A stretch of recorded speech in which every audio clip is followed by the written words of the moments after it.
Okay. One of the advantages that you have with putting on a few years. Okay.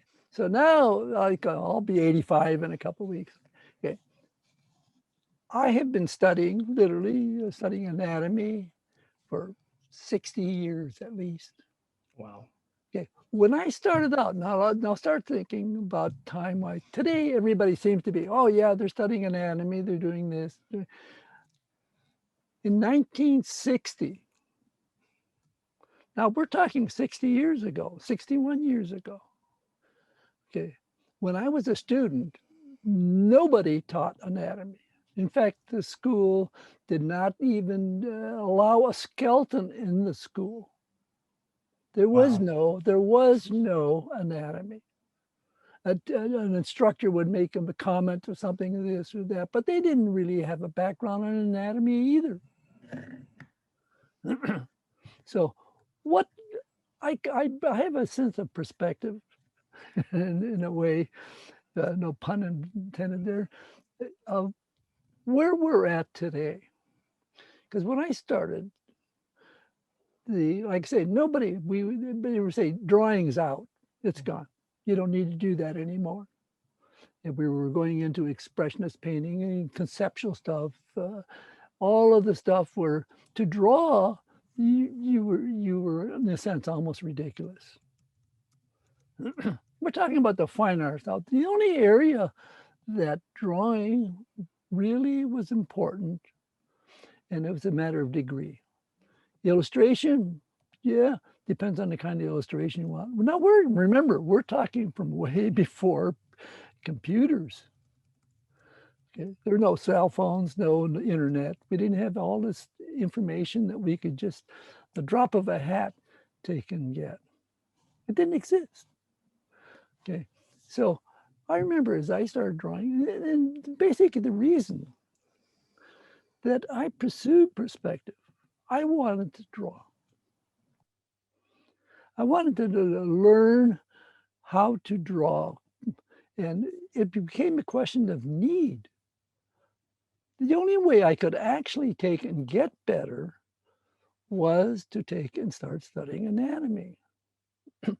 Okay, so if you don't know anatomy, and how do you learn it? Well, for me at that point, it was a matter of digging out all these books. I used to take Xerox copies of bones out of, say, Richter, and I would take and put overlays on it, and muscle by muscle by muscle on top of it. Okay, when I was a student, they had all the things like, okay, the Androlumus, the Bridgman and stuff, but they really weren't satisfying. They just didn't, they got to a point and they said, yeah, okay, that's interesting, but it didn't really tell you anything. It just gave you sort of a hint. This is a sort of anatomy, but it didn't feel right. So what I started taking and studying, and one of the only ways that I could take and remember anything, I have a bit of dyslexia, so my short-term memory is miserable, okay? And so I started, well, the only way I'm gonna remember this stuff is if I teach it, and if I stay 1 week ahead of the students, and I have to repeat this over and over and over again, I'm bound to learn something. And that's become the process that I've gone through. So we start thinking about it. Well, how did the artists in the past learn? You know, mostly from sculpture. In fact, all of the great draftsmen we know were sculptors. The students, how did the students then we're talking before art schools. In some way, I think art schools sort of screwed it all up. Okay. Is that the artist and the apprentice would go and study from sculpture. They would draw from sculpture, or they would draw from paintings. They'd make catalogs for the studio to take and use and reuse and do it. Okay, we always, of course, we always think of Da Vinci. Well, who was Da Vinci's sort of stimulus? But what we get, I made some now. Okay, Alberti. Alberti was a big theoretician of the Renaissance. 1405 on. Okay. And what he was doing is he was taking and reintroducing ideas of the Greeks. Everybody sees the Michelangelo thing with the arms stuck out. Okay. That's Petruvius. That's what comes from Petruvius, who was a Greek. He was the military architect of Augustus. And he wrote down all of the proportions and everything. So that was a development. So what we look at in Da Vinci says, and he talks about how going back and talking about Alberti, how the need to know the figure from the inside out.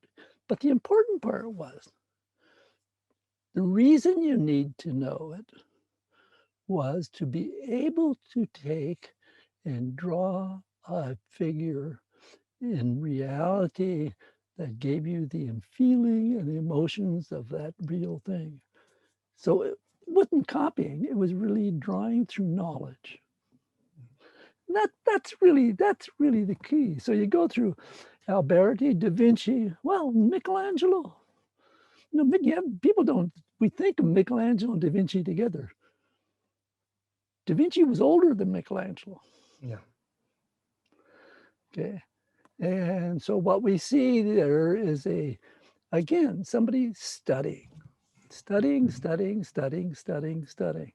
Well, what did we one of the things we know that was such a critical element in looking at, say, the Sistine Chapel is the sculpture that Michelangelo was taking and looking at to take and develop. I'm trying to can't even think of the name. The Bozzetti. Yeah. So, but the thing is, but everybody drew that. I was teaching today. Now it's sort of like since anatomy is coming back in. Now, here's a difference. What I see is that okay. I was teaching a class in Japan at a small art school, and they had the Belvedere torso plaster cast. There was 5 of them in the hall. Everybody was copying this thing. Okay, but what were they copying? They were copying the tonal qualities on the surface. There was no really, no understanding at all of what made that thing. And this, I gave a talk just yesterday on Rubens studying from sculpture. Okay, so what was Rubens doing? He was talking about form. The difference, the big difference we find today is that there's basic schools of thought. Okay, we think of the academy. Well, the academy is primarily focused on tone and being able to copy very, very carefully, which is those are skills that we need to know. Okay, that's just one part of it. Okay, but it's not talking about form particularly.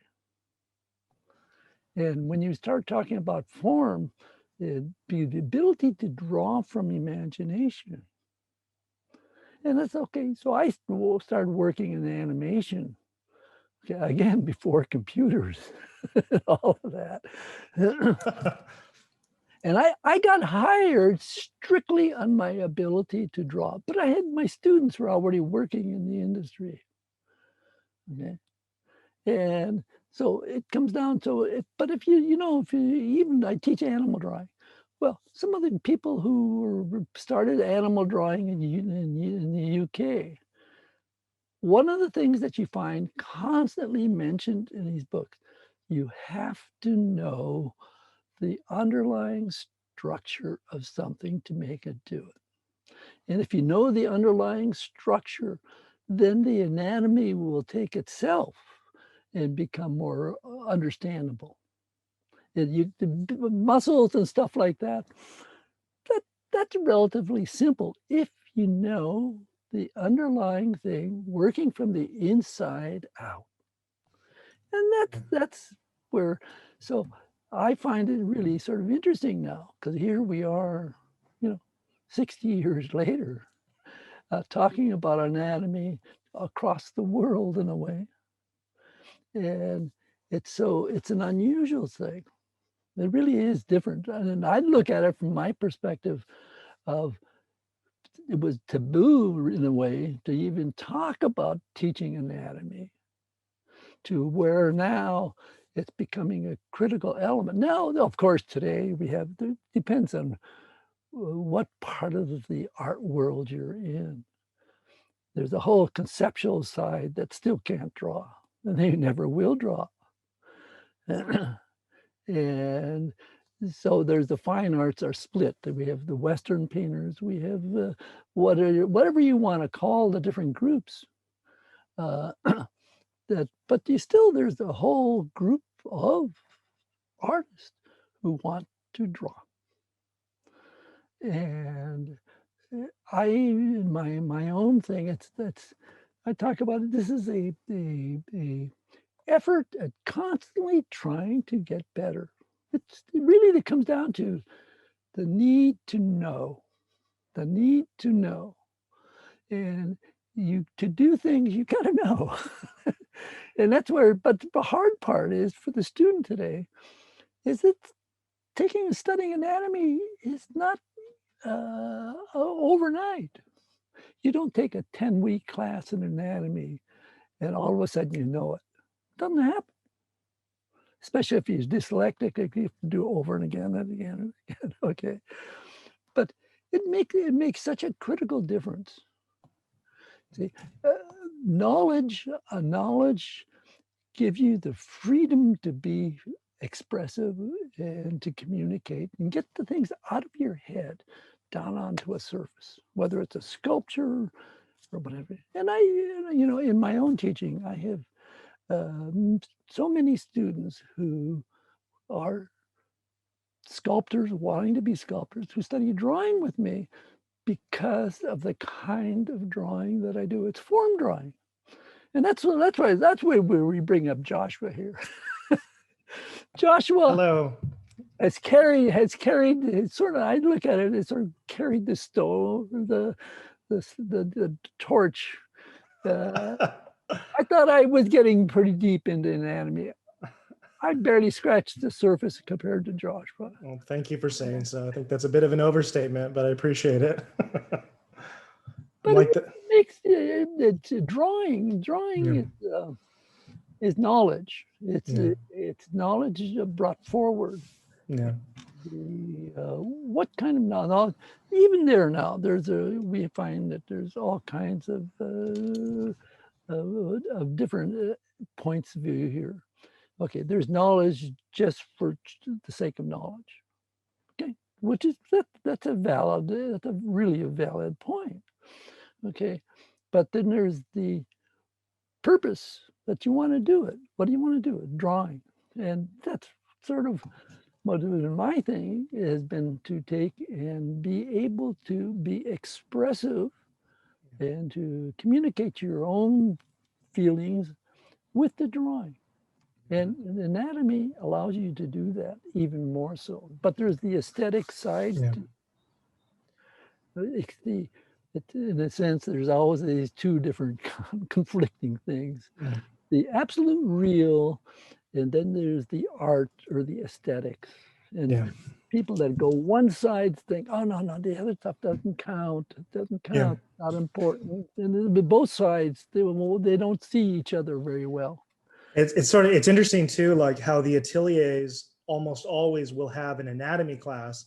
And it's a little bit strange because the method is purely observational, and yet they're studying the anatomy. And so maybe you can talk about this a little bit, but because I'm sure a lot of people have experienced this, where there's all this anatomical knowledge, but it's not clear, like, how do you actually use the anatomy? So like your drawing approach and your, I guess, philosophy to art is going to determine that to some degree, but like, how do you see anatomy actually being used? Like, let's say academically you understand a lot of these structures. How should you be using it as an artist when you're drawing or when you're painting? Okay. You know, I actually, like I mentioned yesterday, I had been talking about Rubens taking and drawing from sculpture. But I brought up another thing.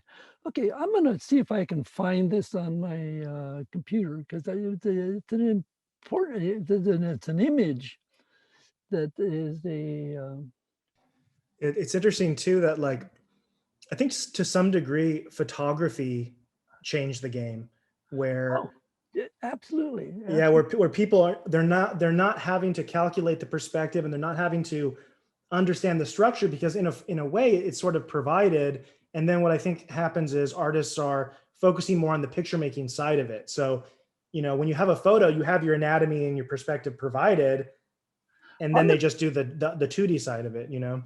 I'm gonna do a screen share here and show you something here. Okay, this is now I've actually drawn from a really good plaster cast of this in Rome. What it's dealing with, and I think this really is sort of what we were talking about, the use Beautiful. of anatomy for aesthetic purposes. Is so as you look at this thing, now I can take and how the anatomy is okay. We get this like say squash and stretch, okay? Bring it into real terms here. Yeah, really. So, but you look at the stretch, you look at the movement, how the anatomy has been orchestrated to take and create the sense of the movement. You can see the shapes, and there are very, very clear shapes, but they're anatomical shapes. Without the knowledge of the anatomy, you can't do that. It's just not possible. I don't think anyone has surpassed this level, I have to say, because I rarely get a chance to talk about, you know, Greek and Hellenistic art, but I think that this really is, you know, the pinnacle of artistry where it's anatomical, it's design, it's movement, it's gesture. This is such a beautiful piece, and I'm so happy you shared this. Yeah, it's in the round. And what it is, but the end result is the experience that's created. And that's a critical part no matter because we're talking about okay, drawing now first. I'm just talking about drawing because I'm not a sculptor. I think sculpture, but I'm not a sculptor. Okay. For most people, we're taking and putting things on a flat surface. Okay, that flat surface actually is two-dimensional and it is an abstract thing. We're creating a symbol of something. And so, but to do that, you have to know things. You have to, and that's where I come from, is when I started out, 20-year-old, I knew nothing about anatomy. Okay. And I just kept saying, what's, how does that shoulder Head go? bone's connected And to I the still neck do bone. that all the time. I'm drawing and I'm putting my arm up and feeling exactly where that thing is. And so it's the process that we go through. But to go back to this is such a good example. And like I said, I've drawn from a really super plaster cast of this in Rome. And I've drawn from many plaster casts. Although I don't draw from a plaster cast the way the ateliers do. I don't, I'm not, I don't approach it as a quote painter where we're talking about tones. That takes and it changes. You do the same. And we look at the Michelangelos. They did in the Rubens.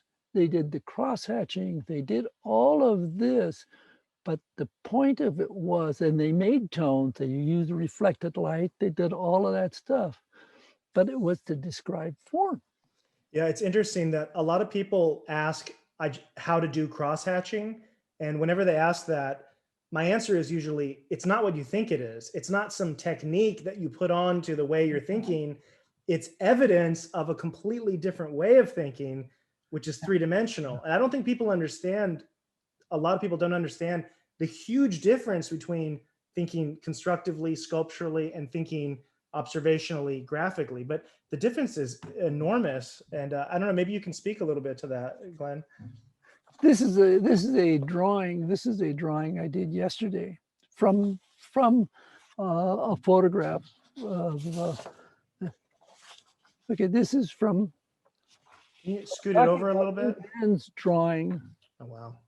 From plaster cast, but the whole thing was talking about how you go around, feel around, how you feel the compression, how you feel the thing, the way of taking and describing form. So I wasn't copying his approach, particularly to how he put every pencil stroke down. I was taking and trying to describe the form and the fact, how did you go? Using the idea, cylinders, boxes, but it's the feeling. And one of the things that I find that the student is they don't really look. In other words, the difference I was talking about was purely a two-dimensional thing. The first thing you look at the sculpture or look at the drawing, you think, oh, there's just this curved line, but it's not just a curved line. You start to the arm, there's a straight, there's a curve, there's the overlapping, the thing that's behind. So it's the seriousness, the seriousness of the drawing.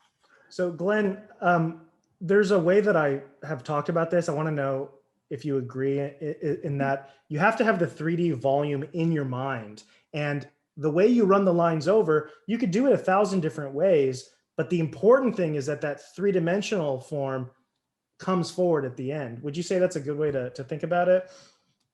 Yeah, no, I absolutely agree. I think there's some people have the ability to think and see three-dimensionally more so than others. And it's a part of the training. That's like like my approach to teaching drawing. The criteria is first the action, the gesture. What's the point of doing the drawing? That's the point. Okay, it's the composition.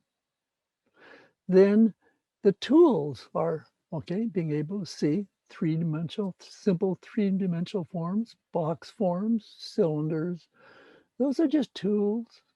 Did you find that easy for you when you were first starting out, Glenn? Were you naturally, because I know your grandfather was a sculptor. Did you find that seeing things three-dimensionally was easy, or did you have to train yourself to get that skill? I never, it was just, I don't ever remember having to learn in a way, I think it was, I think that's what I was saying, that some people, it's very, very natural. My youngest son, Neil, he was, as a child, he was taking and building things three-dimensionally in drawings. Yeah, I remember I read that there was a study that people that played with Legos as children were more likely to be able to get into certain scientific fields where you had to think theoretically. I wonder how much of this happens when you're a child, you know what I mean? And depending on what kind of activities you're doing, maybe you're developing some of that three-dimensional sense. But one question that, because some people might be listening to this and thinking, well, shoot, I'm not good at 3D thinking. Does that mean they can't learn it? Or would you say that they can, they just need to work at it? Like, let's say it doesn't come naturally to me to visualize 3D. Is that a skill, or is it like a God-given talent, I think it's a predisposition that can be wasted, that a lot of people have, but it's clearly something you can learn. Okay, it's a matter of taking in some of it. You're talking about the kids in Legos.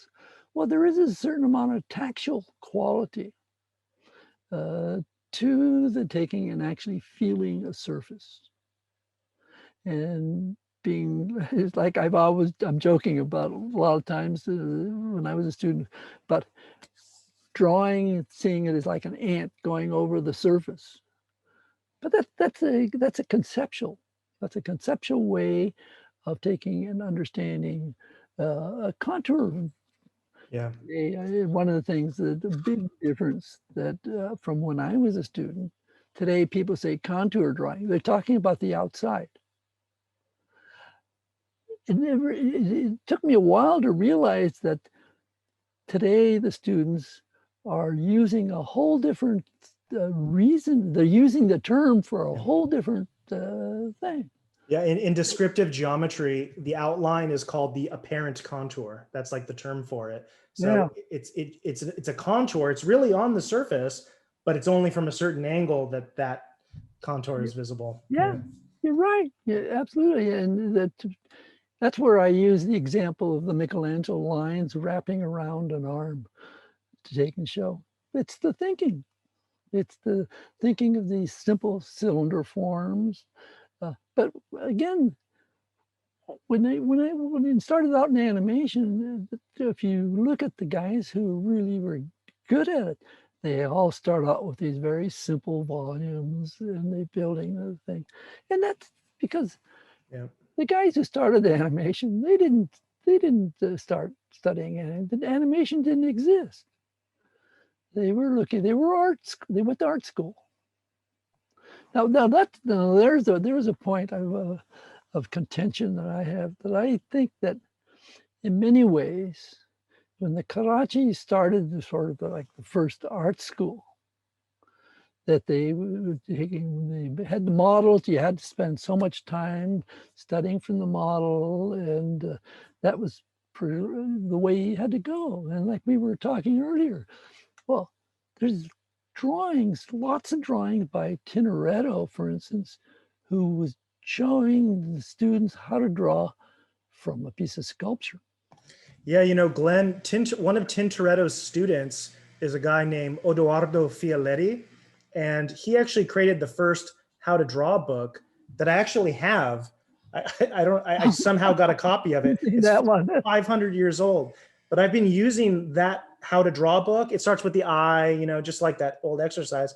I've been using that how to draw book to teach my Master Monday class.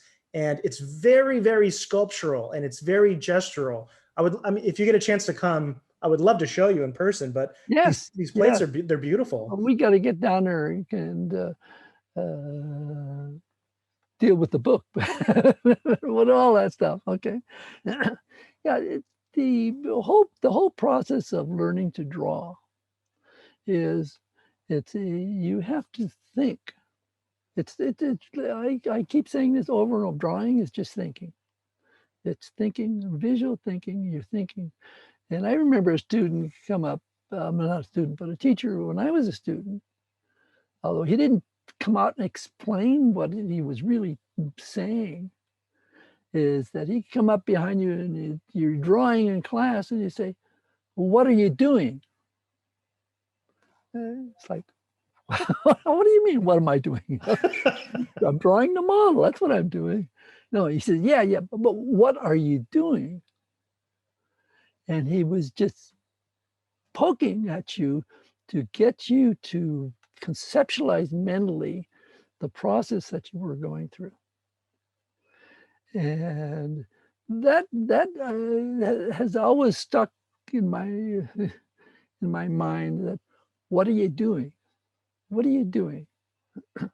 And that's like, there's so many, like we were talking earlier about what the popular things today. And most of the time, and I'll go back to when I was a student again, the reason that we even had drawing classes was for the illustrators. In fact, in those days at Art Center, where I started teaching and went to school, what have you, that Disney had actually approached Tink Adams, who started Art Center, to take and teach the Disney training programs, have somebody, our teachers, go there. And he wouldn't even talk to Disney because his comment was, animation, that's not art. Which is sort of interesting now, because part of the training was that he felt everybody, whether it's photographers or illustrators or what have you, should study the fine arts because that's where everything comes from. I'm curious, what was the reasoning? Like, I think animation sort of won this argument. Like, obviously, animation and comics are the most popular art forms with young people. Oh, But yeah. what was the logic? What was the logic for that sort of snobbery? Like, where was it coming from? Was it just it's not art because it's it was just kids? snobbery. Yeah. I think, because they didn't cartoons with that. It was just a matter of aesthetic thinking. It's funny that when I watch Fantasia, I always use these examples, but Fantasia or Pinocchio, it's like these things are absolutely breathtaking works of art. It's like absolutely undeniable. So I'm always curious, like, how could anybody make the argument that animation or comics, is not art? I find it strange. It's like it's how the world can dismiss so many things. That and that's one of the things that we have to, I think, as an artist, taking, and we have to learn. You may not like something, but you should really understand it. Yeah. Glenn, when we were first starting New Masters Academy, I had a conversation with a very famous artist and someone who's written books. I'm not going to name the name because maybe the story makes him not look good. But in this conversation, they were asking me why we were teaching construction, because they're like, yeah, that's just for cartoons. Why aren't you doing, I thought you guys were about art. And if you're about art, then these constructions are so generic and childish. Like, that was the attitude. And I made the argument, I'm like, no, construction, that's actually more traditional art. This stuff you're talking about is actually like only 100 years old. It's observational. That's not traditional. And it's funny, several years later, this person now teaches construction. They just changed their whole position on it. And now, like, all the stuff that they come out with is construction based. But there was an argument for a while, even in my lifetime, 10, 15, 20 years ago, of whether the constructive kinds of approaches were even appropriate for fine art at all. Yeah, well, in terms of understanding. Here, let me take, and I'm going to take, and I wasn't particularly planning on doing any drawing, but let me take and do something here because I think it's appropriate to what we're talking about here. And I'm just going to move this out of the way and give me some paper. Okay. In other words, the idea, okay. First, of course, we have the simple thing, it's just a gesture. Something like that, no matter what it is. Okay, that was no different than doing cartoons. It did exactly the same thing. You have to have an action, a movement to get something. But this is one of the things I say, okay, now we got the simple head, okay, basic balloon head. Okay, come down and we say, well, okay, now as I'm taking and doing that, and we can take, and that could be like a potato sack, or it could be anything. Okay. The minute you start to go past that, you are adding information. In other words, the minute I come through and I say, well, okay, that's the pit of the neck. I already even started with that. Now you're coming through and I say, well, here's the sternum. Here's the rib cage. Well, these become points of proportion. Now, the minute those are put on it, it's more real. It's more understandable. If I come in and I hit this point. So everything that you do then, as you progressively are doing the drawing, is you're adding information. Well, you think of the clavicle coming through, you think of where the pecs are. Well, that's very basic, very simple forms. The minute you want to take and do more, requires you have to know more. And this is the perfect example of how to use anatomy, because it's literally the next step. I think the way you put it, this is the perfect way to put it, because it's, well, how do you use anatomy? How do you learn anatomy? It's to make your little inventions seem more believable. Like that's what anatomy, it lets you do things. I think Yeah. any other way of thinking about it is confusing, you know? So if you were copying observationally, it wouldn't be clear where the anatomy comes in. But when you're designing something, it's so obvious how to think about it. But I should also mention that it's three-dimensional. You're not drawing a clavicle from like the front view. You're pushing it back into space. And the clavicle is a perfect example. You do that so beautifully, but that's a complicated shape. It's an S curve in 3D space. Anyone that studied perspective knows it's not easy to draw an S curve. And so you make that look very easy. But at home, when someone tries to draw the clavicle, it's like, wait a minute, am I seeing it? How is it curving in space? So that three-dimensional thing you talked about, and you make it look so easy, but that is actually really hard to do. But Yeah. I think this is a perfect way to say it.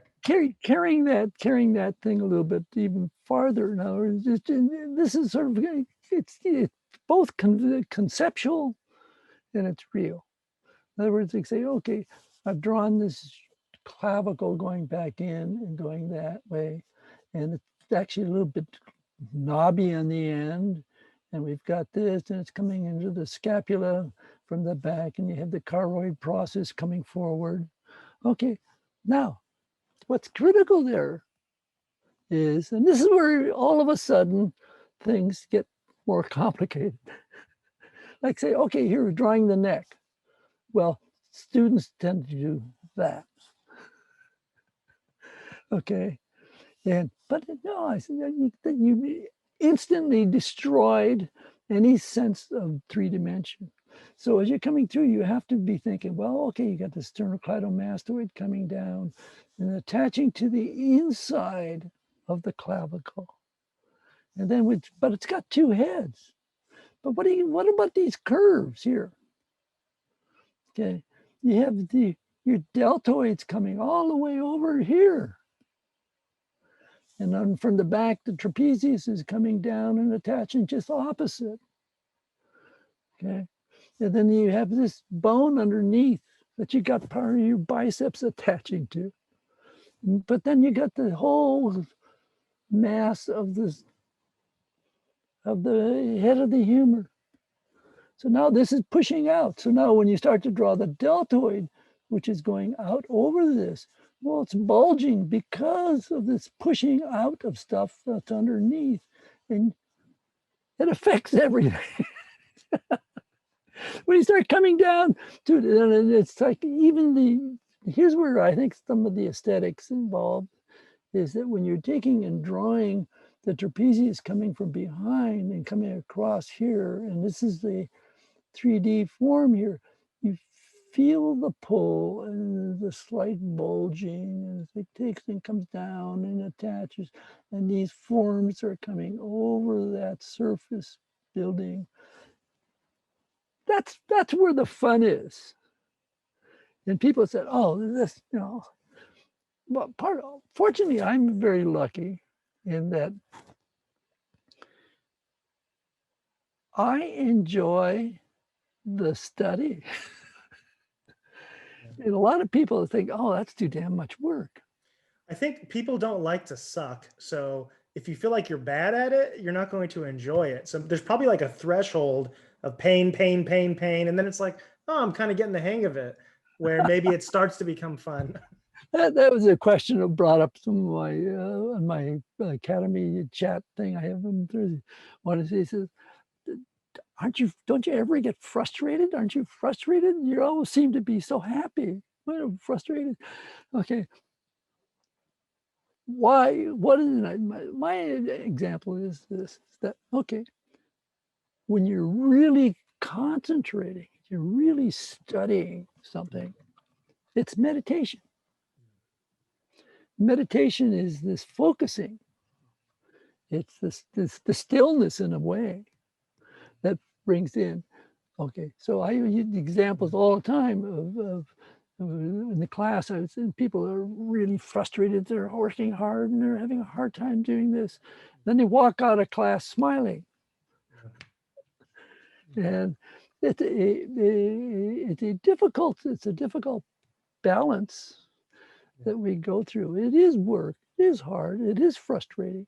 Do you think the frustration comes from this is just an idea I've thought, I don't know if it's true or not, but it seems to me like part of the problem is the students don't have realistic expectations. They want to like learn how to draw well this year, and they're not really ready to accept the fact that it's going to be a decade of hard work.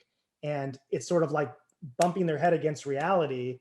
Like, I can kind of see what Glenn's doing, but it's going to take years to get there. Do you think that they just have unrealistic expectations for themselves? Well, you know, that part of, I think the people, the frustration comes from whether we're talking anatomy or no matter what, anything that you're doing, there's always that level of frustration because the expectation of what we're trying to do. And so until you develop a certain level, that expectation is always going to be beyond what you can do. And that's what makes it that's the process. It's like watching an athlete on TV. When you watch somebody do it because of empathy, human empathy, like I feel like I'm Kobe Bryant. Like I can do this. I'm Mike Tyson. You know what I mean? Well, I think I'm dating myself with these references, but when you like when somebody watches you draw, and when I first watched you draw, it's amazing, but at the same time, you feel like you could do it. And then when you try to do it, it's a train wreck. And it's a little bit like it's just much harder than it seems. And I just wonder if people's expectations are just out of alignment because what you did just there looks so simple. I'm sure everyone who saw that drawing was like, there's only a few lines there, but try it, you know, try it yourself. And I think it's very humbling. this is a sketchbook from 1960. Wow. Okay. Now I bring this out not only to take and shame myself, but to take and show, you know, people say, "Oh, but you're a genius at drawing." There is no such thing. I agree. It's just bloody work. These are drawings. 19. Wow. Okay, look at that. Wow. Wow, these feel so contemporary, illustratory, not like you so much. Wow. So that I show this to see, it takes work.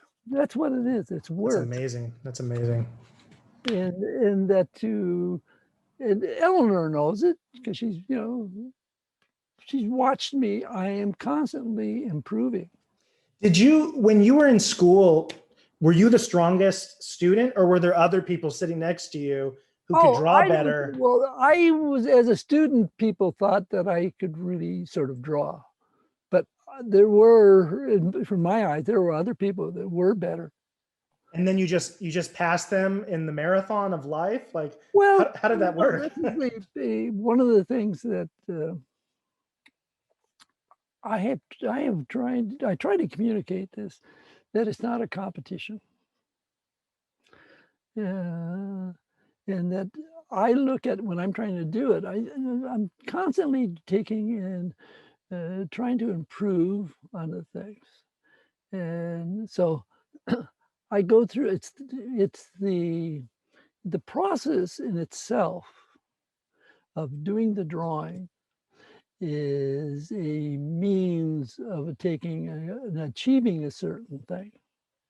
Once you can do this, in other words, a lot of times I will take and just start drawing without going down, putting on paper all of this stuff and being very direct about it. But I'm going through all of the steps in my head.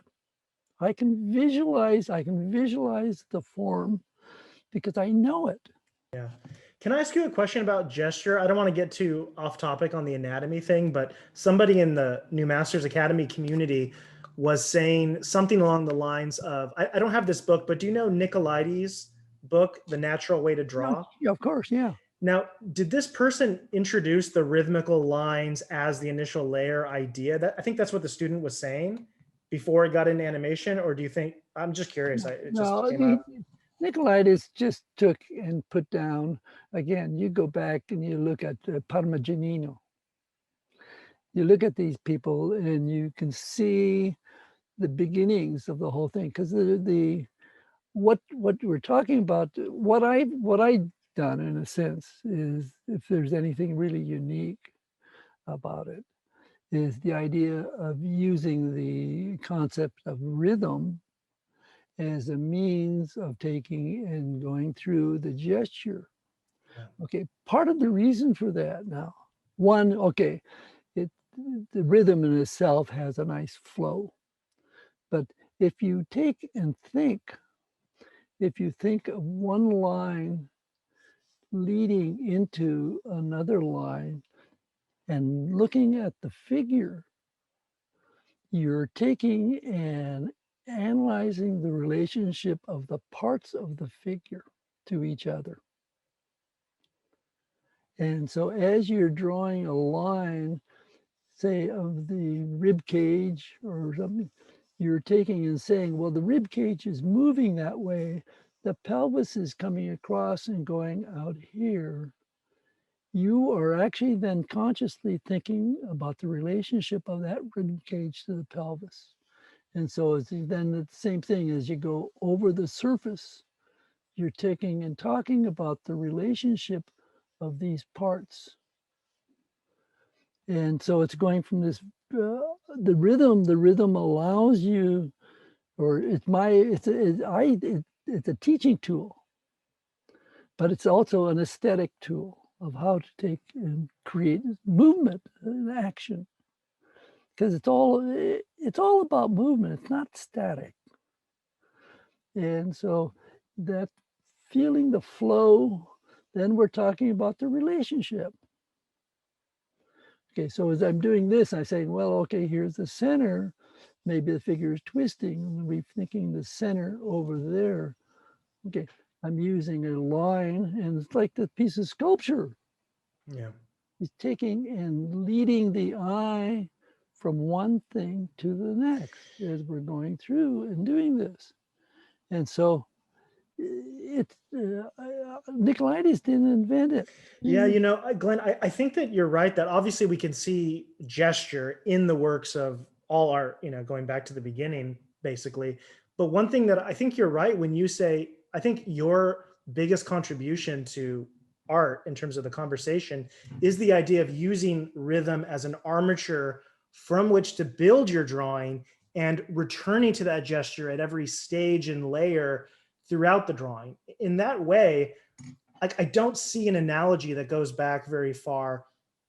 Like Well, it's very practical. Very, I think it's a brilliant way to draw, to actually draw. And although the evidence is there, I think the process is unique the way that you've developed it. And it's not like your teachers, for example. You know, like I've like a lot of people, I've collected Harry Carmian's drawings. I've studied Lorser's drawings. You look at Carl Gnass, who was a student of theirs, and they have a very different kind of drawing approach. But this like thing, this diagram you just did, like this is the Vilppu method of drawing, and it's very effective for a lot of people. And I well, just want to say thank you. you know what the combination is, Joshua? Thank you. Sort of like, okay. But what it is it's in a sense, okay, well, you mentioned Feidelson. Okay, Feidelson, for those who aren't familiar, Lorser Feidelson was a primary instructor, taught, was the head of the painting department of Art Center at one time. And I really learned an awful lot from Lorser, although they sort of excommunicated me when I went into animation. But oh, I was a big disappointment because I went in and worked in that because Yeah, when everyone hears the word Vilppu, they think disappointment. I think that's the word that comes to mind. so anyway, but the thing is that one of the things that Lorser was able to do and to communicate was the art aspect of things. And it's just the idea of going from a realistic figure and being able to look at it and say, gee, that this, like this sculpture, there's the feeling, the aesthetics of the eye moving with these points. It's the whole concept of we having a compression, stretching, the feeling that's created in that doing. And so that is sort of in a sense is the key to what I'm doing because it communicates. When you take and do a rhythmical gesture coming through in the figure, it immediately communicates the action because those lines, the lines that you're drawing move the eye. And along that same line, one of the points was that Lorzer explained this very, very simply. He says, pretend like your eye's a marble in a pinball machine. But one line has to visually connect with the next line. That's animation too. What's so interesting is that like you're using that as an analogy and in an abstract way, but in reality, like that is nature. Everything in nature is waves. Everything's a field with perturbations of fields, waves of the water, the landscapes, the way things grow, plants, muscles. I think there's a connection between the true nature of reality and these rhythmical lines. I don't think it's purely a invention by artists. It's an inspiration from nature. It's just being applied as a tool, I think, which is what makes it interesting. Okay, I in one of my lectures, I talk about some Roman mosaics, and it's the abstract quality of a composition, how you take and make the eye move. It's the same thing. In other words, where we take and where you can take and when I do that, well, it moves. It's so simple. Yeah. It's so absolutely simple. And it's so obvious that you make the eye go from that point to that point. If we couldn't see that movement, we couldn't survive because we need to be able to tell what's going to attack us and what is alive and full of movement and what is more like a rock. So it's like we're very attuned to what's alive, Yeah, so that's in a sense that's anatomy. It's like, okay, we got this sculpture and it's squish and stretch. We make that sound so simple, but that's what it is. You were talking about the physical act that is actually happening. And that is so critical with anatomy, is to take, and I was talking about this with the Rubens drawing, that you actually feel the compression of one thing against another. In other words, if you come down, you think of that, well, we go back here to this, what I was drawing. We got, this is pushing down. Well, once you start going in and thinking that the physical thing is pushing down, well, we have all this flesh. And so then this is going to take and create a bulge. And that bulge we're going to take and be able to describe it by the forms that we put on there. And then there's going to be a fitting in. And then depending on how much flesh there is, you're going to start to see how these, well, if you don't know the anatomy. Yeah. Well, also, what you just did, that compression, that sculptural, I don't see other artists doing that. Even very famous artists, they don't know how to make the body collide with itself. So they don't know how to make the armpit feel like it's being squished. They don't have those dynamics. It's only really like traditional animators who seem to get this. The fact that you're applying it in sort of a realism sort of context makes your drawings pretty unique. Like you're not going to see that compression you just drew in the work of most realist painters, for example. They're just not thinking that way. They're not thinking of those dynamics, coming together. Well, part of that is the problem of the atelier, is that they are so focused on the tonal qualities that they're not really understanding what those tonal qualities are actually taking and describing. It's and that's where, but that part of the part of the process is that it's like taking that photograph and copying that Yeah. photograph. Well, earlier we were talking about perspective and making models, and those are in anatomy. This is so difficult that to me, it's not surprising that when the camera became available, a lot of artists jumped to it because practically speaking, it solves so many problems and it makes the job of the artist so much easier. Uh, And the question is at what cost, I guess you would ask. But if you have all that stuff figured out, then you can focus on the painting technique and the values and the 2D composition. And I don't think it's a surprise that painters today are quite good at those things. But the building, the three-dimensional, the sculptural, the 3D design, I think those are the areas that are weaker among oh yeah, fine artists. yeah. I gave a 2-hour talk a couple of weeks ago on Alphonse Mucha, Yeah. and Mucha did go through an academy. He did a lot of stuff on his own and studying, but through the academy. And we have photographs. He has photographs where he squared the photographs off and then traced it. And he never did anything without the camera. And then when he started out, he was so thankful that the camera came along because he was starving because he spent all of his money on commissions that he had to hire the model. And it allowed him to take and do. So Mucha is like, okay, he's really carried that.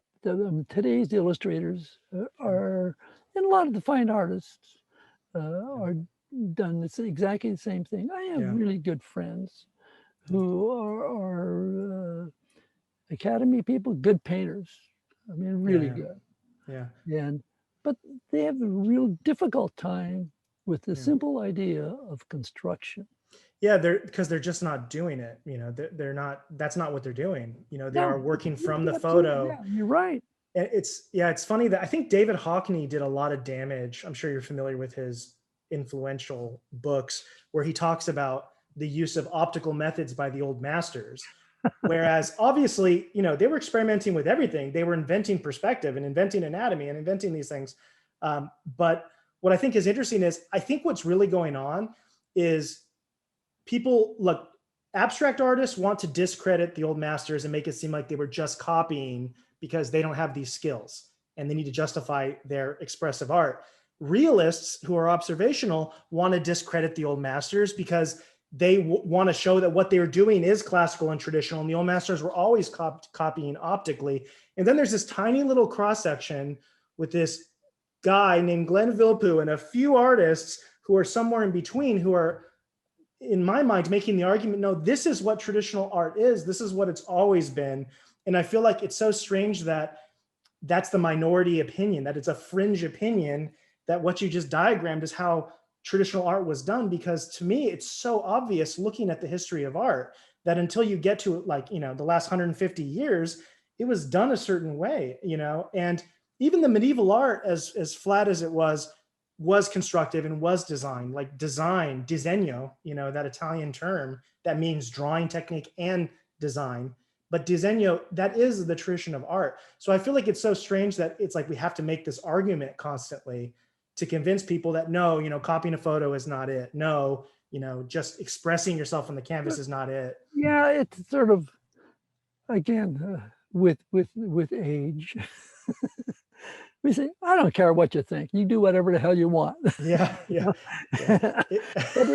I remember when I was working at the studio, and I've used this so often in class, is a concept, the idea. It's, I would remember taking something into Don Griffith, who was the head of the layout department at the time. And you take something into Don, and he'd look at it and say, well, maybe I'll change this or change that, whatever. He says, but your career, do whatever you want.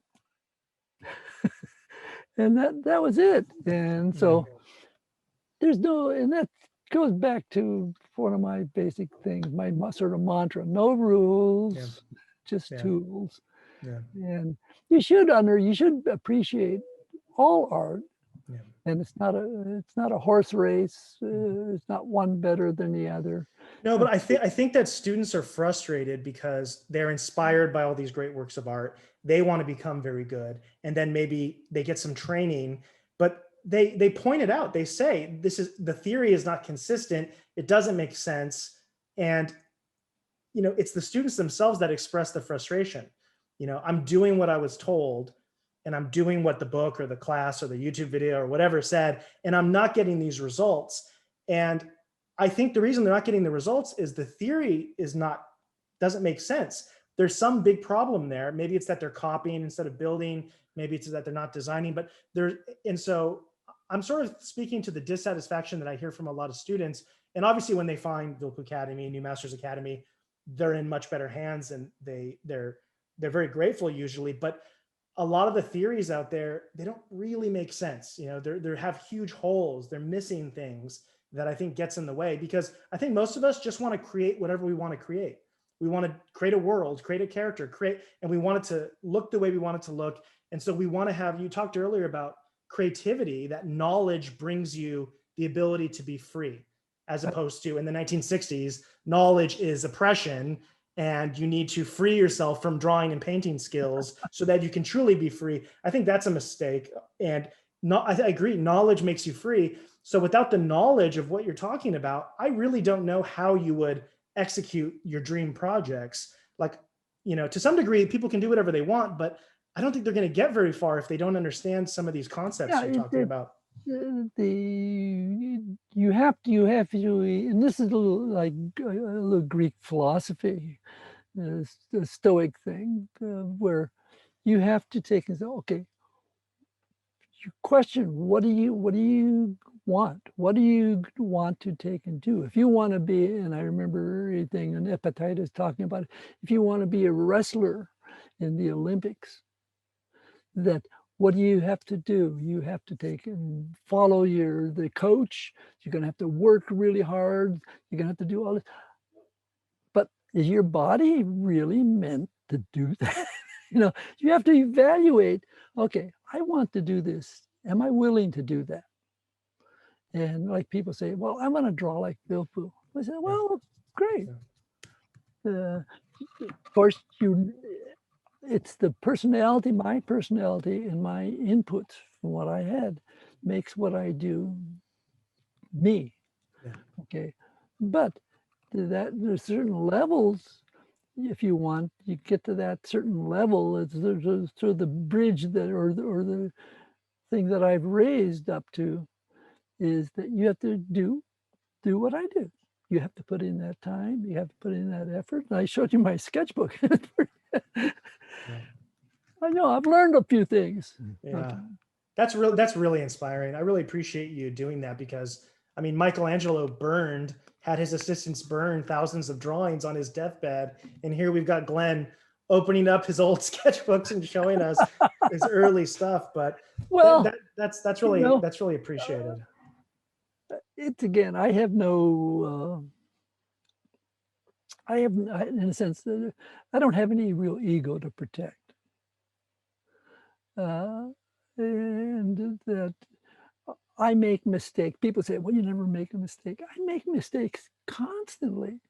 My whole drawing is a process of overcoming the mistakes. Yeah, a lot of video tutorials on YouTube, not just YouTube. I mean, some of them are like literally fake, like they're tracing and you can tell, that kind of thing. But I notice a lot of these videos, the presentation is so polished that I think the students get the idea that they shouldn't be making mistakes. And that's totally different, because at New Masters, it's not just with your course, but whenever there's a mistake, we try to leave it in so that the instructor can explain it, because dealing with mistakes is part of the process. And if you we had a famous artist, a landscape painter who we were going to work with, and he said that he would only do it if he could edit out or have final say on editing out bad demos and mistakes to preserve his brand. And we said, no, we didn't want to do it, because I think that is a disservice to the student. So the more that we can embrace the mistakes and show that journey, I think the better of a educator we are, and the more honest we are too. But not every teacher is like you, Glenn. Not every teacher is willing to be vulnerable and willing to make a mistake. And I think that's important. Well, that's one of the things you hear constantly from students who have been studying this university or that art school. They never see the instructor draw. Yeah, It's that's tough. yeah, that's true. Yeah, they don't draw. And mainly because they don't want to show that they are not great. They're afraid of making mistakes. Life is a process of overcoming mistakes. Yeah, and at least for me, you've been sort of a hero in my mind. I mean, as well, like I consider you to be family. I know you feel the same way, but also the your lifestyle, your attitude. I think that is the biggest inspiration. Where when I'm drawing, I'm not worried about a lot of the things that younger artists are worried about, because I'm thinking, well, I'm not going to get that good at this until my 50s and 60s. Maybe then I'll start hitting my stride. And so I think I have like a healthier attitude long term about what it means and what it takes, that I learned from you and in watching. And the fact that you are improving after doing this for 60 years, 70 years, whatever it's been, some insane amount of time, you are still getting better and still changing and still adopting new techniques and adopting new technologies and being willing to learn and correct yourself. That's a big inspiration, because the idea that we never stop learning, that's kind of lip service, but I think you put that in your life as an example of that. You never stop Yeah, getting like, better. I think that is what an artist really is, or should oh, be. thank you. It's like I draw on the iPad probably as much as I do on paper today. But I tell people, they say, well, what special tool do you use? Yeah, okay. What paper texture is he using? What pen settings? I'm like, Well, dude, it's just exactly, the standard exactly. pencil. Yeah. But I tell them, it took me a solid year to get the control over that bloody Apple Pencil. To where I can put it down, I can pull it, and still I'm constantly taking and having things. I, I I'm so thankful that they have the undos Yeah, really. and the Yeah, overlays and stuff. yeah, yeah. Uh, but it's a constant you have to do, and it's like the idea, like I carry in my pocket, here, a water brush. Now, traditional watercolors, like I said, oh, don't use it. It's a good tool. Using water-soluble pencils, those are great tools. They're I think when your theory isn't that strong, you have to like focus on these little things like materials, or only work from life, don't work from a photo, or oh, we have to do it with the traditional pigments. I think some of those things, I mean, some of those things are just fun, but I think a lot of times it's a fetishization of the ritualistic, symbolic, totemic aspects, because there's not a strong theory underlying what they're doing. And so they're kind of like getting distracted by things that don't matter that much.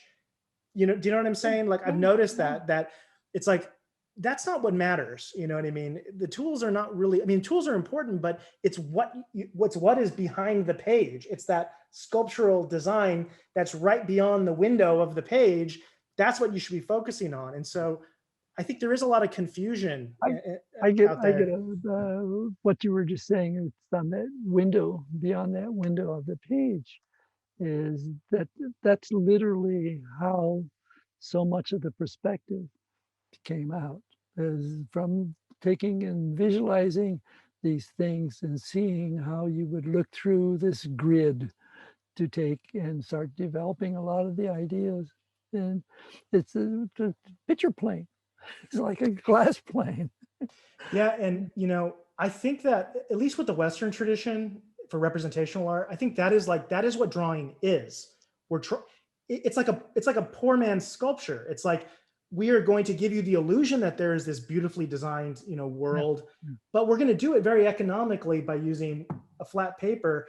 And a lot of the pictorial 2D things, which I think that again, it's confusion. That stuff is just like the frosting on the actual picture. And I think that that's a more practical way of thinking about what we're trying to do. I know a lot of people would disagree with that. That's not what, drawing is. And there's people who I respect a lot, friends of mine and colleagues, who think that they want to show the flatness of the page. They want to show that it's just paint marks. They want to show that it's an illusion, and there be an interplay between, because a lot of contemporary artists, they think of like three-dimensional sculptural elements as just one design tool.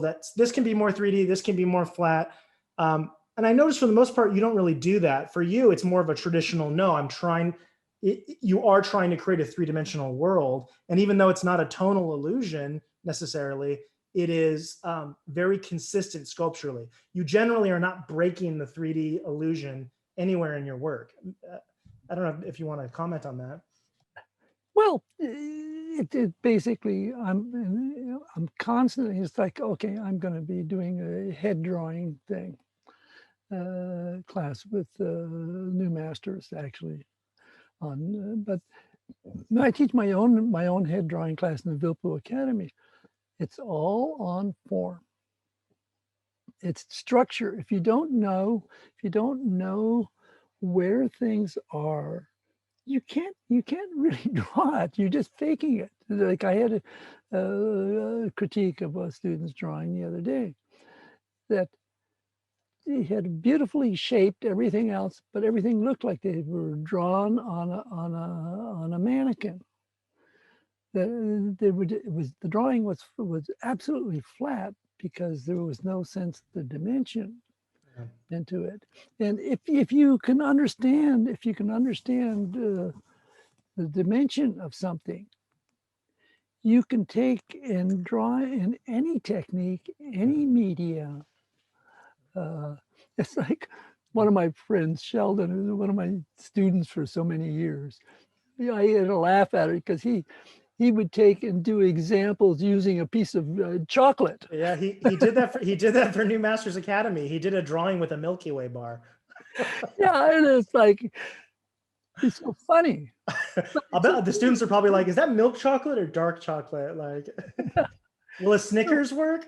Yeah, so like when I'm like, if I'm drawing a head or something, I think of the eye socket. And it's like one of the things that there's this globule shape in between in the center of the forehead and the eye. Practically no art books on how to draw even mention it. And yet it's such a critical element for taking and what you see when you're looking at somebody. One thing I notice with professional artists, even the famous ones everybody loves, is they have no idea what's happening behind the eye to the ear. Like this is, and I make a joke in my class, it's like this is California on the West Coast, this is the East Coast, and then they treat all this like flyover country. You're right, absolutely. Which is it's a wrong thing to do in the country, and it's the wrong thing to do in your drawing. Drawing that corner of the eye socket. And I come in and see, I'm really thinking, oh, there's the bone. Well, this is pulling out. And then we come down as this comes around. And then the cheekbone as it comes around.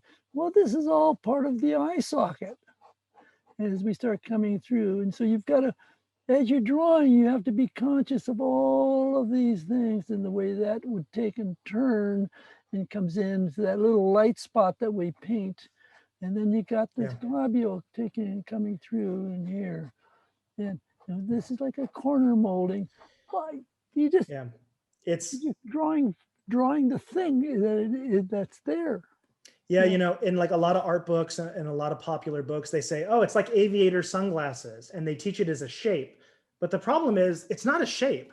It's more complex than that. And if you treat it like a flat shape, your head drawings are not going to look good. And that's a little bit of we mentioned this before the stream, maybe you want to talk about it, but what do you think the difference is between popular books, popular videos online, popular courses? They make everything really simple and conceptual and architectural, whereas like Leonardo was working more naturalistically. I know you treat it more naturalistically, by which I mean you're looking at the real bones, the real structures, and you're not turning it into architecture necessarily. Do you want to maybe talk a little bit about how you see that difference between conceptual and naturalistic anatomical study? Well, you're going back to Leonardo, and your comment is that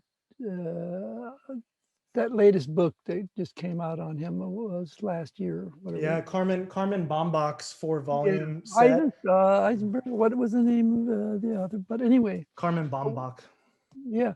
But one of the comments that really came through clear on that is that, and as you look at Da Vinci, okay, he in a sense he started out bragging the fact that he had no formal education.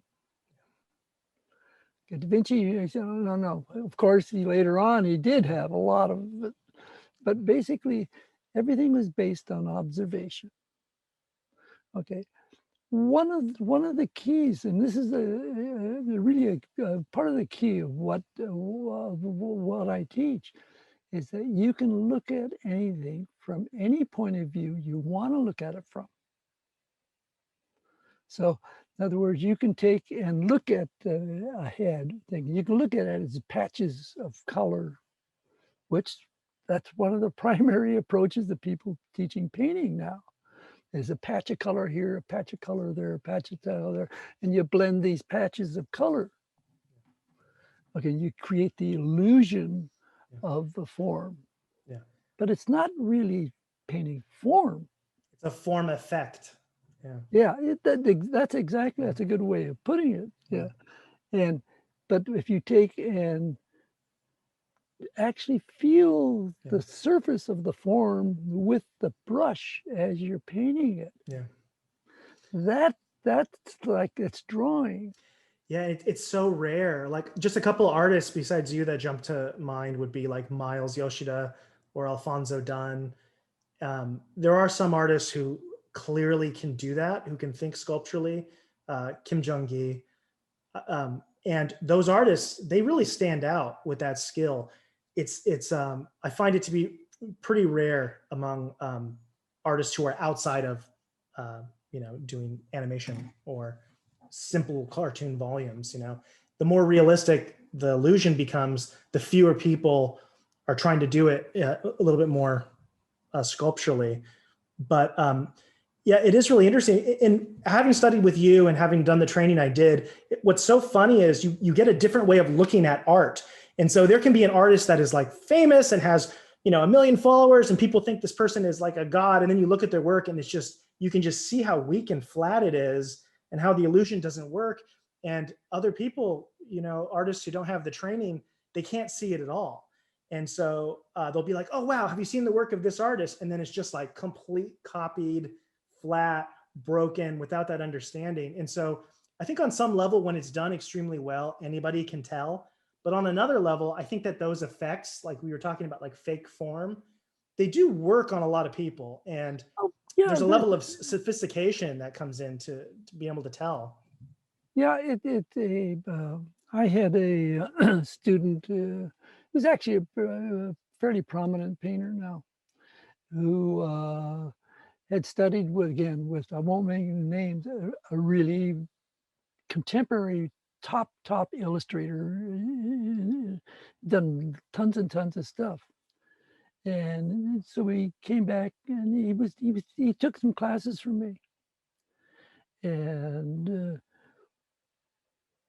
what he had to comment was that all they were talking about was technique. Is what kind of a technique can you use to take and create this sort of effect? But there was nothing behind the technique. Well, as contrast, look at Drew Struzan, who was a Vilppu student. He wrote a testimonial for the new version of your book. And he is somebody who has excellent technique, but he's literally the top movie poster illustrator alive. And that is a very professional, technique-driven field. But what he said is he learned from you what really matters in the drawing and in the painting. He works in gouache, I believe. And that is the spirit and the emotion and the movement and the structure. Those are the important things. And he credits you as having taught him that. But I think Drew Struzan is a good example. And there's many other examples. You have many students, you have tens of thousands of students. But I think Drew Struzan is a good example of somebody who, when they have that solidity and that solid training, and then they can excel to the top of their field. And I think that is a good example for us to look at. They don't have any limitations. And also that Drew is an artist who uh, he was constantly trying to be better, and he was very, very conscious of what he was doing and the feeling behind it and what he was trying to communicate. That's why he really is successful. It's as much about his personality as his techniques. Sure. I mean, Is the person behind it. well, Richard McDonald studied with you as well, correct? I heard that. The sculptor, Richard McDonald, the sculptor. I believe right. he told me that he studied with you as well. Yeah, I know that's. I didn't realize I was giving a seminar in San Francisco at the academy there, and then that time, this is a number of years ago, is that we took, and Eleanor and I, we were walking, and there was a sculptural garden, sculptural student, not a studio. I mean, it was a gallery, a sculptural gallery, and it had the figures had all this kind of movement. I said, "Oh, that's really sort of interesting. Yeah. Let's go in and look. Let's go in and look at this." Yeah. And then that's when all of a sudden I realized, oh, yeah, this guy was my student. So he wasn't there. I mean, he owns galleries all over around the country. Well, he's one of the most successful representational sculptors in the world. Oh yeah, we saw pieces of his in Singapore. Oh yeah, but Richard McDonald, top representational sculptor. Drew Struzan, the top movie poster. And if anyone here listening are not familiar with Drew did the Indiana Jones and the Star Wars and the Harry Potter, literally the top franchises. His work is famous. He's probably the only movie poster illustrator that people would recognize, that like the average person would recognize their work. But yeah, it's so fascinating. Over the years, I keep learning that these people studied with you, like Thomas Kincaid, people that I wouldn't think of. But so many of these top professionals who end up leading in their fields, they got a lot of this theory and a lot of this solidity, the substance from your training. And it's really remarkable. And there are students that you don't even know that they are your students that later I found out. Like sometimes I see somebody's work and it's really strong. And I'm like, well, who taught you drawing? And then the person tells me, Joseph Todorovich told me that. Joseph said he learned drawing from a student of Vilppu, and I keep coming across this again and again. It's like this Vilppu name, you can't get away from it. But this stuff you're talking about, I think it's important that everybody here understands this. Let's say this is not the kind of style you want to draw in. Well, it's style agnostic. We're talking about the fundamental elements that make the drawings good, that give the drawing substance, and it goes back thousands of years. And I think that's the better way to think of it, instead of, because like there's these contests online, draw this in your style, and everybody loves to talk about their style. That's not my style. It's not my style. That's the shallow stuff. What I sort of build myself as a packaging agent. I've taken, and the one thing I think I've done is I've organized basic elements. And this really started when I first got hired to teach. Okay, here I was, 21, 22-year-old, I guess.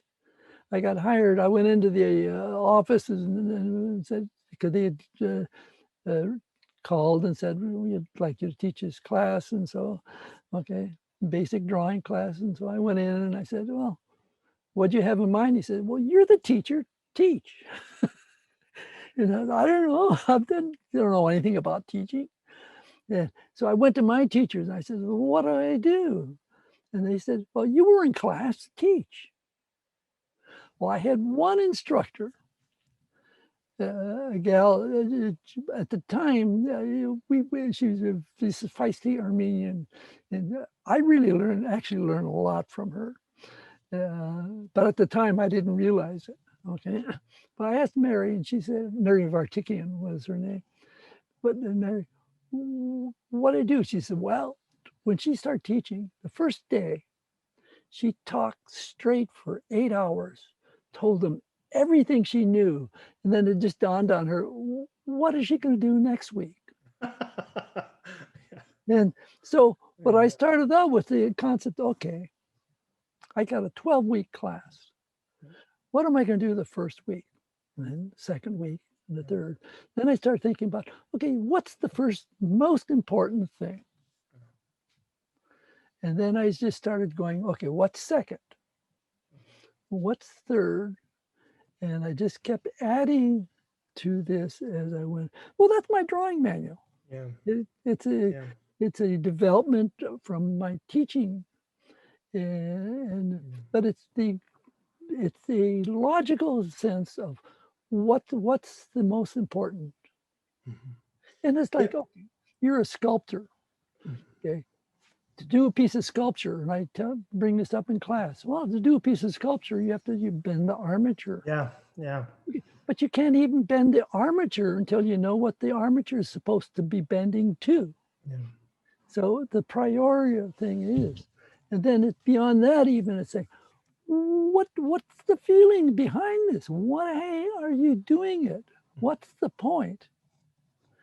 And so that is building. So it's the reason for doing the art. What are the tools then that are going to communicate? It's now there's where is the marriage between the abstract and the actual, because it's the forms that we draw or sculpt that create the experience. So it's the abstract relationship of the forms and how they work to take and create an emotional experience. So Glenn, I'm noticing that there's a question and answer portion and people have already started submitting. Maybe our host, CTN, can let us know. Can Joshua talk a little bit about how he started drawing? Yeah, sure. And you know what? I brought a little something. I don't know if now's a good time to show. Now's a great time. So this is actually just a coincidence. It seems like promotional synergy, but I am actually starting an anatomy class at New Masters Academy, which is about 15 years in the making. And that is actually beginning in June.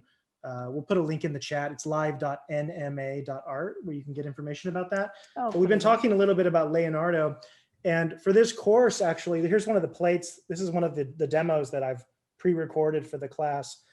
But this sort of naturalistic, gestural, form-based approach, this is exactly the approach that I'm going to be teaching in this course. And so if you've studied with Glenn, a lot of this is gonna make sense to you, because one thing when it comes to anatomy that I think the problem is how do you use the anatomy and how do you memorize the anatomy? Because just looking at plates and diagrams and books and notes, that doesn't get it into your brain. And so what I've found is drawing structurally and gesturally, and by drilling and repeatedly going over the information, we can start to get it into our mind so that we can recall it. And so what we're going to do in this course is we're going to cover every bone, every muscle, all the fat, all the tissues, and specifically the joints. And we're going to learn how those joints move. And we're all going to do it in a very Vilppu-esque way, which in my opinion goes back to Leonardo. And this is the approach. So here's an example where this is a demonstration. The students have to do this assignment where essentially you're provided with in this case, this is a costal view. This is a front view of the scapula. And then over on this side, we've got a 60-degree rotation of the scapula. And then we have to learn how to turn the object in our mind. So we're not copying reference or photographs here. We're learning how to build it from our minds. And so a lot of this approach, beyond being inspired by the old masters, is really inspired by Glenn's philosophy. So as you notice, Glenn draws the clavicle. He can just conjure it from any angle out of his mind. We're going to try to approach anatomy like that. We're going to learn as much as we can. We're going to drill those concepts. We're going to learn proportion.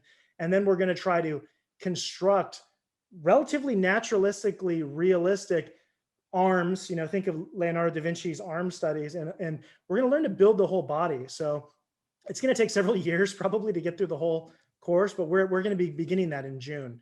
If anybody here is interested in checking it out. No, I'll have to take it. I would be honored. I'd be very nervous for you to be there. But yeah, so the question about for me was how did I start drawing? I'll make it real quick. I drew as a child just for fun. My mom drew, and so my brother and I would draw for fun. And later on, I was interested in another field, but at some point around 2021, I decided that I wanted to do art full time. And so I sort of tried to find the best art school in the world. That was my plan. Like, what is the best place to study? And so I looked at a lot of the art schools. I went to New York, I went to Florence, and anything that had a good reputation, I checked it out. But what I found was the type of art I wanted to learn, the specific approach I wanted to learn, which is I wanted to draw like the old masters. When I was a teenager, I saw the Sistine Chapel and I saw these masterpieces. And I found that nobody was really teaching that, and that's when I found out about Glenn. And there was just a few oddball teachers out there, people like Steve Houston or Glenn Vilppu, just these little pockets of what I consider to be like part of the answer to that problem. And so I ended up studying with Glenn. Glenn was a mentor. I would come to his house and study privately. I also, before that and after and currently, I studied a lot from the old masters. So just constantly drawing and trying to reverse engineer Leonardo, Michelangelo, Durer. And that's something I've been doing ever since. But it really started with something I had done since a child, but then I decided to make it my priority, my full-time priority. And a big part of that was finding Glenn. And, it just so happened that Glenn lived 3 hours from me. I was just lucky. He could have lived in, Russia, and then I would have had to, get on a plane and travel there. But it just worked out. That's terrific. Speaking of Russia, there was a question in the chat about what do you both feel about the Russian, I guess, teaching and training? Sure. You can go ahead, Glenn.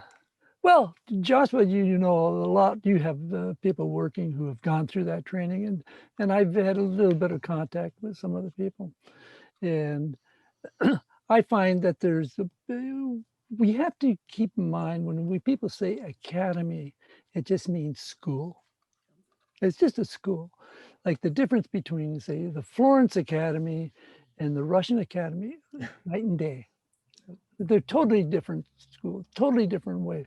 Yet, in a sense, they're based on the same ideas of careful copying and building the form up. I find that from my experience, I find that the Russian Academy has much more of an emotional quality to it.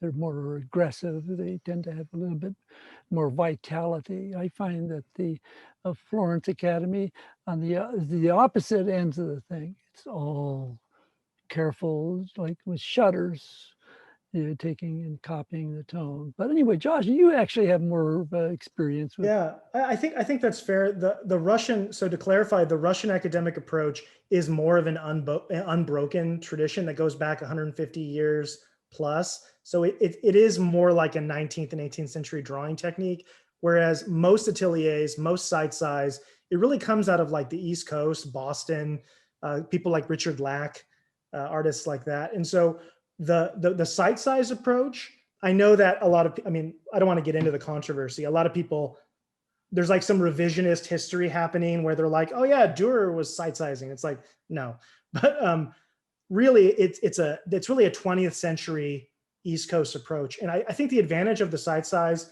and the most common form of academic art is that they do beautiful tonal drawings. They're really good at designing the values, creating a sense of atmosphere. There's a lot of like taste and subtlety there, which I think is quite beautiful.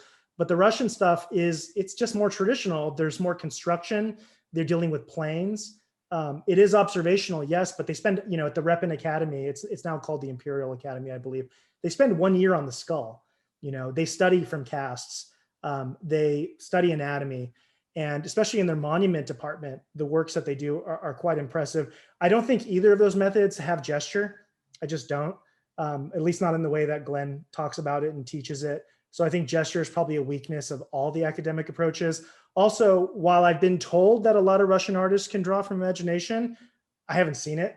And I'm sure the side size people and the Grand Central crowd, like the East Coast, I know they can't do it. So if you want to do imaginative drawing, then I would look at those schools more in terms of the technique and in terms of the tones, but you're not going to learn construction. You're not going to learn how to move a figure in your mind. You're not going to learn gesture there. So I see it as, you can study different schools for the things that they are good at, and you can mix, and you can do that at New Masters Academy. You can also do that. There's other ways to do that, but you can mix and match. You don't have to just, it's not like a religion or something where you You don't have to believe everything in this tradition. You can piece something useful here with something over there. And I think that they're both strong, in different ways. Fantastic answer. Thank you. That Yeah. leads right into this question about, could you talk about the use of artistic anatomy in comic books, such as Buscema and Kirby?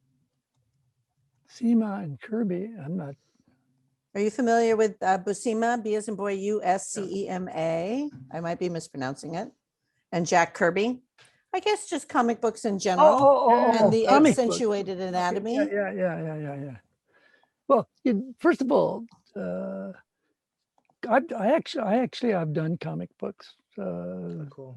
I guess 60 years ago. But basically, it's it's symbolic anatomy. It's not real, because you push things, you create this illusion, and it's the dramatics, it's the story. You can distort to make the thing feel right. In other words, what all, in a sense, animation comics are, is that you have a story. It's all about the story. Okay, that's number one. Okay, the visuals, that's the artists, we look at the visuals and we're talking about that. But for most people, it's not that. It's the story. The visual is the thing that holds, that's behind the story, that makes the story understandable, readable. So what you do when you're reading and looking at a comic, you're buying, or a cartoon or animation, you're buying into the reality that they have created. So it's a created reality that you have then agreed to accept. And so you're taking and then involved in this reality. And so the anatomy and everything that you put into it is to heighten that effect. And even the way you take and shape the page itself within the frames within the thing. So as you look at a lot of the people today are doing graphic novels. I have several friends of mine now who have done graphic novels, and they are dramatically different. I mean, they're like have no relationship to each other, but they're both dramatic novels, and they're both considered comics. So that there's a universe of directions that you can go. We think of, okay, Kirby, we think of Frazetta. Yeah, I was going to mention Frazetta. Yeah, because Buscema is similar to Frazetta to me, the look of his work. yeah, because Frazetta, he's the product of Art Students League. Yeah. And very traditional drawing, but he had this sort of imagery that he created. Yeah. And it's that look. But again, if you look at those images, what they are is they're just very, very simple anatomy, exaggerated. Yeah. But it's the dramatics, it's the composition, in the sense, that makes the things, but it's the story. And so it's the application of anatomy. It's I know some of the books that you see that are popular for teaching anatomy, they're symbols almost, rather than like what Josh has been talking about is like real anatomy. Is like thinking of Da Vinci, and even you think of Michelangelo. He dissected. He really went to the real anatomy. Yeah. And was able to then take that real anatomy with the influence of the Greek, the sculpture, and apply it and build on it. Well, so I mean, speaking of that, comic book heroes are Greek gods. That is literally Superman is Apollo.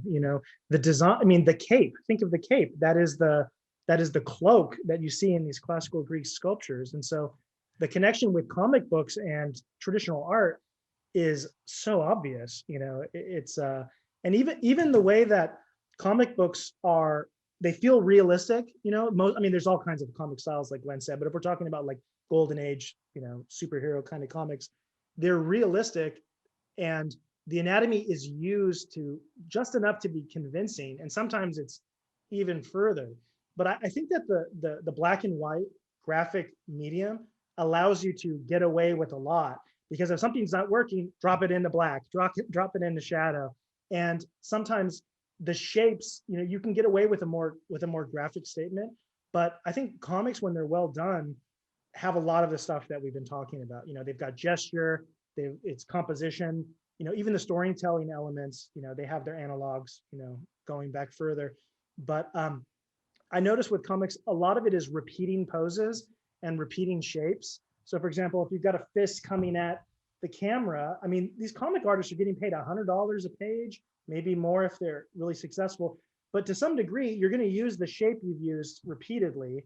And it's the costume that really determines the character. So there's a lot of use and reuse, which is also traditional. You know, in medieval times and in the Renaissance and later, you'd have these model books where you had like a Virgin Mary, or you had a Christ on the cross, and then you could just keep going to those model books because it's very practical. So I think that any field in which there's a practical demand to tell stories, to imagine, to create, you're going to see a lot of similarity, because some things work and other things just don't work. It's only like fine artists that have the luxury of being impractical and having theories that don't make sense, because like comic book artists, they got to get it done. And so it's interesting. I do see a lot of the same elements that you see, even if the comic artists weren't even aware of it, that just keep reappearing. Also mannequins, you know, a lot of artists would use maquettes or mannequins to help them work out poses. I know animators would do that as well. They would create like a sculpture bust of the character. You know, we're working on an animation course, and the instructor has brought like, you know, Ariel and Eric from The Little Mermaid. So they had the sculptural head, and it's sort of like anything they need to get the job done. And I feel like that is very traditional. You know, that's sort of similar to what, you know, the artists of the past were doing. Yeah, I taught, Disney sent me literally around the world teaching drawing. And one of the areas where they sent me was one of their contract studios in the Philippines. And I was literally impressed, because the instructors there could actually draw. And the people there, but they were this was their life, that they could get out of poverty by drawing. And so they were a tremendous amount of really highly skilled people going into comics and stuff. And it's a way for a lot of people to take and bring themselves up through art. Yeah, I mean, that's a real pressure, right? That's a real pressure to perform if you're doing it for a living. I know a lot of people do art as a hobby, and there's a big difference there when you have to do it and you have to perform. I think that's a good point. Yeah, those are very good points. Someone asked, what is the difference between rhythm and gesture? Glenn can take that one. Okay. Sure. Okay, there isn't. A rhythm is a means of taking and showing a gesture. A gesture is the action of the figure. This is one of the things I try to get across. And if you're in a class of 30 students and you have a model up there posing, okay, every person in that room sees a totally different image, but the gesture is always the same. The gesture has not changed. It's the accident of where you happen to be sitting that has changed. Glenn, there's another question that piggybacks on that, where somebody was asking about three-dimensional gesture. In other words, is the gesture three-dimensional? Yes. Again, let me do a little bit of screen share here, and they can show exactly what I mean there. In other words, when you start out and you're taking and saying, okay, if I'm using rhythm, here I'll think of, okay, a figure is going in space. So I'm taking, and this is where you have to experience it already in the beginning. So in other words, I'm coming through and I'm feeling the body in space. But as I'm doing it, I would be going over immediately. In other words, the minute I go over that surface like that, I'm taking and talking about space. So the gesture, no matter what it is, it's not a 2D thing. It is a 3D thing. And of course, in animation, we have to take and make it a clear, clean silhouette. Okay, so that often you take the pose, and I do this pretty regular, almost all the time, that I taking and drawing, I change the pose to make it read better, or to make it more expressive. I don't in a way that's sort of like people say, well, you're not drawing the pose. You're making this thing up out of your head, you know. But so as I'm going through and I'm saying, well, okay, this, see, and I can have a three-dimensional rhythm. I can take and say this leg, maybe it's coming back in here, and I'm going over. See, everything I'm just explaining, but see, these are that explanation in itself is it's already, you can see the figure already. It's all there and it's in space. So It's already a sculpture. It's already has a three-dimensional presence already with 10 lines. But the thing that makes it 3D, if I take that and say that that's three-dimensional, there's nothing, it's a box, it's flat. But the minute I take and come over and start to do that, I'm taking and explaining it as 3-dimensional. And so this is it's the tools that you use. See, an ellipse is nothing more than a sequence. See, here I'm just going over the surface of the form. It's a diagram. I use that. I use Michelangelo. Whoever you want to look at, that's the way they do it. That's the way it's done. Look at Mantegna. It's all done that way, so that it's a tool, and that's the whole point. Is that if you don't know the tools, you can't do anything. And I use that as an example in, okay, if you're on a computer, you say Photoshop or whatever it is. The minute you have to use the tools to take and create anything. If you don't know the software, you're dead. So I call it brainware. If you don't know the brainware, you're through. Okay. And so that that's all I'm doing is taking and explaining. Even here, if I say, okay, right now there's nothing to say which way that head's going. But if you start adding the anatomy, all I have to do is take and draw the ear. Now you know which way she's going, or he. And if I come through and I start drawing the nuchal ridge, the way the muscles attach, now we add the twist that's taking place, and we pull the trapezius down. So I'm visualizing the scapula already and the way it's built on top of that rib cage that's underneath. I mean, even the way you did the neck, that shows, it looks simple, but that's showing quite a bit of anatomy, because you understand the ligament nuchae, trapezius, splenius capitis, and then how the head turns. So it might look easy, and I think that's what makes it tough. When you watch Glenn draw, there's just a few lines there. Yeah. Again, try it. It's because there's all that. Yeah, the anatomy is a background.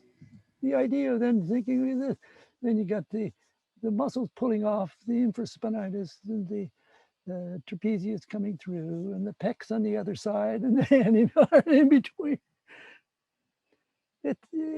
No, even like, see that what I've done there could very easily, all I have to do is start to exaggerate this for the comics.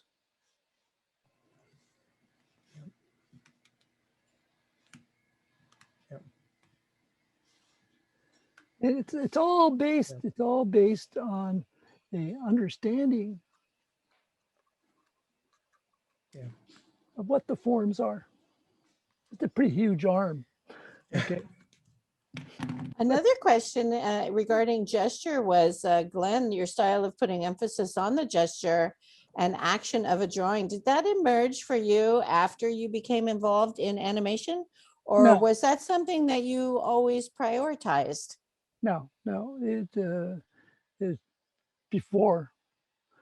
I constantly, that was within the class. I took, for instance, I had I did a lot of, as a student, a lot of fashion drawing. And that's like, I can see that in your work sometimes, Glenn. I'm like, that has like a bit of a fashion twist to it. that sort of a direct drawing type thing. Yeah. You put it down, but that was the constant drumming in. You've got to make the figure for that fashion. You have to make it feel alive, because that's what's going to sell the clothes. And so that animation, I didn't start in animation until I was 40. So my skill set was already established before I ever started in animation. But you had been teaching in animation long before that, right? So you were influencing the animation industry before you worked in it, correct? A lot of my students were working in animation. So that when I got hired, I knew nothing about it, but I was known already in the industry for my students. And so that it was just the idea of the movement, the action, but the critical element that allowed me that made the biggest difference was being able to draw from imagination. Is that my own work, my own paintings and stuff, even today, done from imagination. Yeah. I rarely use a model. The only time I really work from a model is when I'm in class where I'm teaching. And that's something where, going back to these other questions, the academic approaches, illustration approaches, most drawing approaches that are taught, including things like, the Riley method, those stuff, they do not work from imagination, full stop. There is no way to turn an observational method into an imagination method. And so that is another key thing that I think people need to realize. Depending on what you want to do, certain approaches won't work. Or if they do work, it limits your creativity. Like, okay, I need photo references. I'm illustrating in a certain way, so I need photo references. I need to photograph myself. I need to find photos. But if you need to come up with the photos, you can't do any composition you want. And so one big thing, it's not just that this kind of drawing is more traditional or it looks better. It also allows you a freedom that many other methods just don't offer. But it has to be form-based, and it has to be, you have to use anatomy in order to make that work. Yeah, and it's to be even like sort of like pre-anatomy is, and this is where in the animation industry is being able to take and the standard cliche is potato sack, making the thing come to life, being able to draw form in action. I love those. Whether it's anatomical or not. And that's doing that. See, all I've been doing here, see, is I'm basically just drawing simple volumes that I would take and build on. But if you look at the Rubens, you look at the Michelangelos, that's where they began. That's what they all do, the same thing. Yeah. Look at Raphael. Yeah. What I tell people is, don't get seduced by the finish. Look at how did they draw? How did they start? And that's where, like, looking at Rubens, you look at their preliminary sketches. How did they start a painting? They look like napkin drawings. Yeah. But I think people's first experience is, okay, I like manga, I want to do art. This is like as a young person. So then they get on YouTube or something, and then they find this video, how to draw the face and paint the face digitally. So already they're using a digital tool. And the technique is take your photo, simplify this and that. So their first steps are like getting in the wrong direction. And all the skills they're building are all, like they've already made a mistake on day one, and they go further and further down this path, which is further from the ability to draw from imagination. So then at some point they have this realization, maybe they watched Glenn Vilppu talk and they're thinking, this is completely different than the way I've been drawing. And at that point you have this, it's a fallacy. It's like money invested fallacy. I forget what it's called, but you're throwing good money after bad, where it's like, all my skills are over here. And what Glenn is saying makes sense, but it's kind of traumatic to have to relearn. But I just want to say that you could do it in a year. You know, you can reprogram your skills that you already have, and that other method will come into play, because if you look at what Glenn just did, well, you can put any technique on top of that you want. So it's not complete wasted time, but you are going to have to change the way you think if you want to be able to draw this way. It's just, you just have to change it. So I would just encourage you to try to get over your fear, or, you know, because it can be easier to say, oh, well, Glenn Vilppu, I don't agree with him, he's crazy. That's an easier thing to think than I need to rethink the way I'm drawing. But there are people in this chat who have done that rethinking. I recognize some of these names, and they're advancing so much further now that they have done it. I know it's scary, it's difficult, but you need to get to this place where you're conjuring form and gesture from your mind. As hard as that is, it will benefit you the most down the line. And other artists like Kim Jung-gi says, you have to be able to visualize the 3D form before you put it on the page. It's a very popular comic artist. It's the same thing. It's just another style of what we're talking about here. You have to be able to visualize it, put it on the page. And that, I think that's the biggest takeaway. And anatomy is part of those forms. As part of anatomy allows you to take this flour sack and turn it into a person. That's really what it does. That's pretty simple. Just throw in a little anatomy. I know it's getting close to the end. Would you like to take another question, or do you have time? Sure. When you do quick poses with a model, you need to have a shorthand for anatomy. When you're doing quick poses, how do you build that? How do you build a shorthand anatomy library? Experience. It's exactly what I was just doing. Now, I mean, literally, when I'm doing a quick sketch or for my model, I don't draw any differently. I always, in other words, okay, first I get the action, then I'll come back in and I will start to think of the volume, and I'll come through and I will build,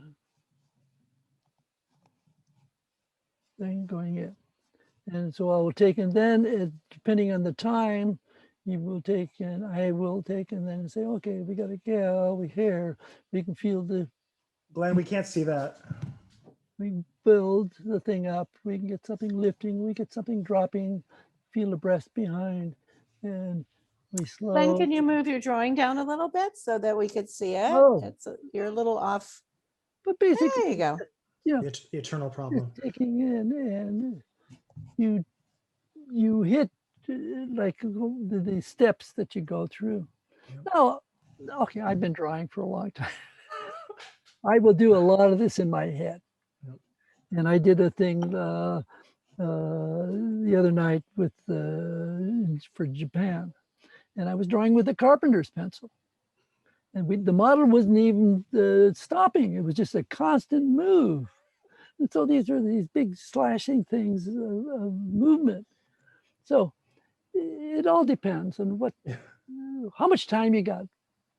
One of the things to keep in mind, to capture the gesture has absolutely nothing to do with how long it takes you to do the drawing. It's not a time thing. It's capturing the action. So sometimes again, look at the old master. You'll see that they did the drawing over and over and over again, trying to feel the right pose for what they were trying to do. And so I will take things I do for like new masters on Fridays is that I've abandoned the time thing. Yeah, that was pretty funny. It's like, all right, new pose. Glenn's like, nope. And we're like, okay, not new pose. like what I'm saying, I'll start doing a gesture. I don't look at the clock. I don't know Sure. how long I've been on it, whether it's been Yeah. 1 minute or 10 minutes. Yeah. Doesn't matter, because that's not the important part. The Yeah. time has nothing to do with it. I know, but everybody in a Yeah. class, they say, okay, we're going to do 1 minute poses, Yeah. or we're just going to have a model that's just going to be continuously moving, or 5 minute. Yeah. Yeah, it doesn't matter if it's a 1 minute pose or a 10-minute pose. It's whether the drawing is good.